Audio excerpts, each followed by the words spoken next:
We'll guide you through how to access the Gumroad login page effortlessly. If you find this helpful, consider subscribing and liking the video. First, open your preferred web browser and go to the Gumroad website by typing gumroad.com into the address bar and pressing Enter. Once the homepage loads, look for the Login button at the top right corner of the page. Click on it, and you'll be directed to the login page.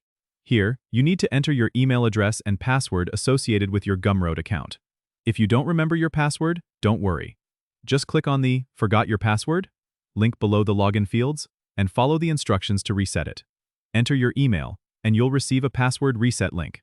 Follow the link to create a new password. Once you're back on the login page, enter your credentials again. If everything is correct, click the Login button. You'll be taken to your Gumroad dashboard where you can manage your account, view your purchases, or start selling your products. A little tip: if you frequently visit Gumroad, you might want to bookmark the login page for quicker access next time. And that's it. You're now logged in and ready to explore all that Gumroad has to offer. Don't forget to subscribe and comment if this helped you out.